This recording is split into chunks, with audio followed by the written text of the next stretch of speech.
Yusril mengaku tidak takut menantang Ahok yang dipastikan mencalonkan kembali sebagai gubernur. Kesanggupan Yusril mencalonkan diri sebagai gubernur DKI disampaikannya usai perayaan hari ulang tahunnya ke-60. Yusril menegaskan siap maju sebagai calon independen dengan menggalang dukungan dari warga DKI ataupun sebagai calon yang diusung partai politik. Namun hingga saat ini belum ada pinangan dari partai manapun terkait pencalonannya sebagai gubernur DKI Jakarta.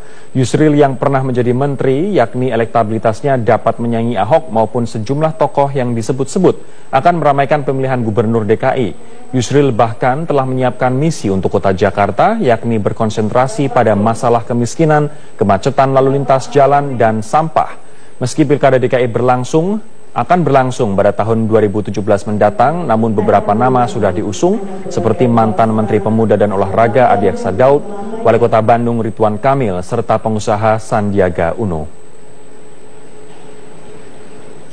Ya, insya Allah kalau sudah didukung kita siap, dan saya kira pemahaman dan pengalaman selama ini ya, mudah-mudahan untuk menjadi gubernur itu bukan satu hal yang terlalu sulit sebenarnya. Deklarasi nanti aja. Yang penting kita amati dulu sikap masyarakat, sikap publik Jakarta, dan kalau memang itu makin hari makin signifikan, makin baik, dan memang sudah ada yang membuat polling baik resmi maupun informal melalui media sosial, silakan saja, dan makin di polling dua kandidat seperti itu akan makin baik. Sementara itu, Ketua Umum Partai Amanat Nasional Zulkifli Hasan mengapresiasi pencalonan Yusril Iza Mahendra sebagai Gubernur DKI Jakarta. Zulkifli mengaku PAN tengah menjaring beberapa nama dari kalangan internal maupun eksternal untuk dicalonkan sebagai Gubernur DKI Jakarta. Apakah serius Bung Yusril akan maju untuk Pilkada Jakarta? Ya, kalau serius berarti kan kandidat bertambah lagi. Nah, kami memang sedang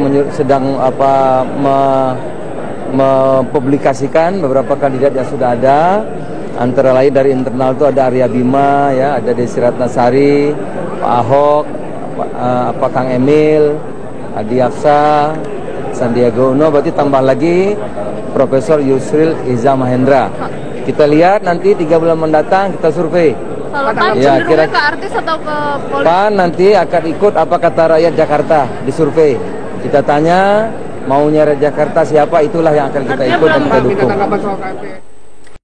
Kejaksaan Negeri Surabaya dan Polrestabes Surabaya membenarkan pengacara Jessica Wongso yakni Yudi Wibowo adalah tersangka kasus pencemaran nama baik tahun 2013. Yudi Wibowo ditetapkan tersangka atas laporan Saul Krisdiono yang merupakan seorang guru. Kasus tersebut sempat sampai ke tangan Kejaksaan Negeri Surabaya, namun Kejaksaan Negeri Surabaya harus mengembalikan berkas perkara Yudi Wibowo untuk dilengkapi ke Polrestabes Surabaya. Sebelumnya Yudi Wibowo telah mengajukan pra-peradilan soal kasus yang menjeratnya, tetapi Pengadilan Negeri Surabaya menolak permohonan Yudi dan tetap melanjutkan kasus itu. Kasus pencemaran nama baik itu bermula dari perkelahian antara 2 orang siswa di SMP Giki tahun 2013 lalu. Saul Krisdiono menampar salah satu siswa yang sedang berkelahi. Orang tua dengan didampingi Yudi Wibowo sebagai kuasa hukum tidak terima atas perlakuan Saul terhadap anaknya dan melaporkan Saul Krisdiono ke Dinas Pendidikan Kota Surabaya bahwa aksi Saul itu seperti preman. Pernah dihukum 2 tahun penjara dan bermental maling. Lagi bolak-balik aja Pak, bolak-balik.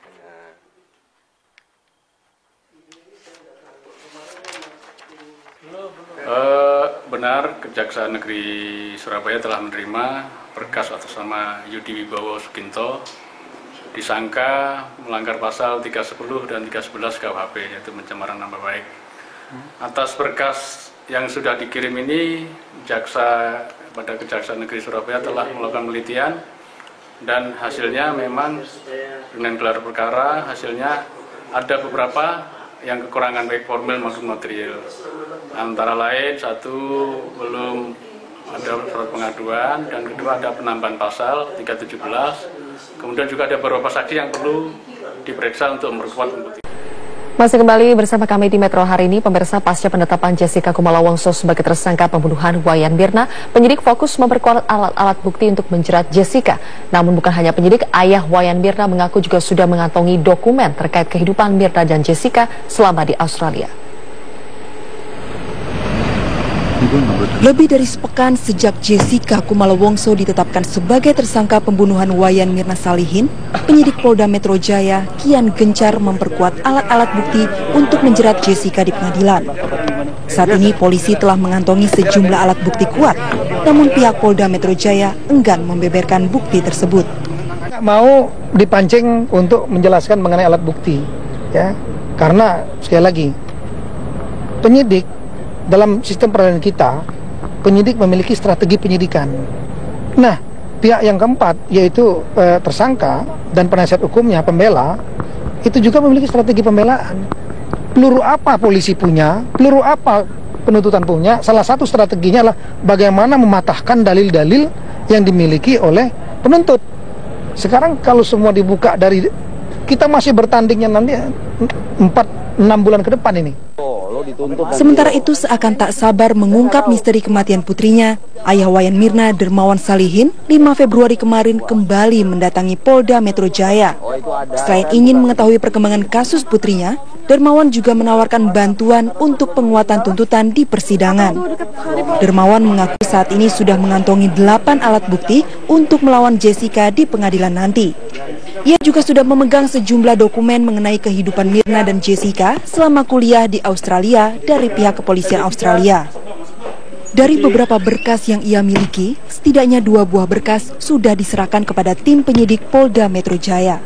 Tujuannya untuk meminta keterangan sampai di mana, itu apa yang bisa saya bantu untuk mencari data-data lagi di persidangan. Saya kan ayahnya.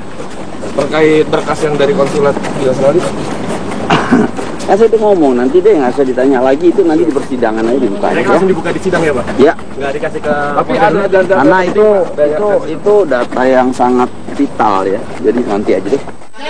Saat ini penyidik memiliki waktu setidaknya 4 bulan ke depan untuk menguatkan alat bukti dan meyakinkan jaksa hingga kasus ini naik ke persidangan. Tim Liputan Metro TV. Direktur Reserse Kriminal Umum Polda Metro Jaya Kombes Pol Krisna Murti mengatakan hanya kepolisian yang memiliki akses untuk meminta data kepada kepolisian Australia. Krisna mempertanyakan pernyataan ayah Mirna, Dermawan Salihin, yang mengaku mengantongi berkas dari kepolisian Australia tentang kehidupan Mirna dan Jessica di negara tersebut. Ya, sama polisi Australia kan yang punya akses kan kamu kan. Pak, kira-kira motifnya sudah diketahui? Anda berkutat dengan motif nanti disampaikan di pengadilan. Kasus ini jangan diperumit dengan polemik. Beralih ke informasi. Ini Anda menyaksikan Headline News pukul 23 waktu Indonesia Barat. Ibunda Jessica Imelda Wongso menjalani pemeriksaan di Krimum Polda Metro Jaya sore tadi. Imelda menjalani pemeriksaan didampingi dengan kuasa hukumnya dan diperiksa secara bersamaan dengan Jessica, namun di ruang terpisah. Dengan didampingi kuasa hukumnya, Ibunda Jessica menjalani pemeriksaan di Krimum Polda Metro Jaya selama 3 jam. Usai keluar dari ruang pemeriksaan, Ibunda Jessica hanya tertunduk, tidak mau memberikan keterangan apapun terkait pemeriksaan bersama anaknya. Menurut salah satu tim kuasa hukum Jessica, ada 20 pertanyaan yang dilayangkan penyidik kepada Ibunda Jessica. Materi pemeriksaan terkait sejauh mana kedekatan hubungan antara ibu dan anak, serta sejauh mana ibu Jessica kenal dengan Mirna. Sudah hampir sepekan Jessica menjalani penahanan setelah ditetapkan sebagai tersangka atas kasus tewasnya Wayan Mirna dengan racun sianida. Nggak tahu diperiksa kenapa. Ya kan sesuai KUHP kan 168 kan. Biasa pertanyaannya, kenal nggak si ibu ini dengan Jessica? Ya kenal, karena itu ibu dan anak gitu loh. Biasa begitu, biasa pemeriksaan biasa. Kalau Mirna dan sebagainya nggak ditanyain Pak? Ya, jangan pertanyaan biasa saja. Ada berapa pertanyaan Pak? Ya kira-kira pertanyaan berapa? Kalau ibu sendiri kenal nggak Bu sama Mirna Bu? Kita ke informasi lain, pemirsa. Hujan lebat yang terus terjadi pada hari Jumat kemarin mengakibatkan bencana longsor yang menghancurkan 4 rumah dan menewaskan setidaknya 3 warga di Kabupaten Purworejo, Jawa Tengah. Sementara 4 warga lainnya belum ditemukan.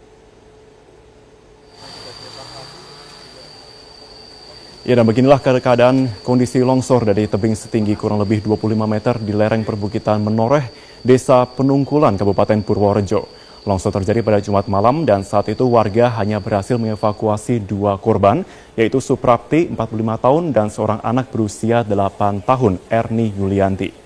Dan pada pagi ini tim SAR bersama aparat TNI dan Polri beserta warga dengan alat seadanya kembali menemukan 1 korban tewas, yaitu Ahmad Sarengat 80 tahun. Sementara 4 korban lainnya yaitu Salimah 60 tahun, Trianto 9 tahun, Sumini 80 tahun, dan Fitri 16 tahun masih dalam pencarian.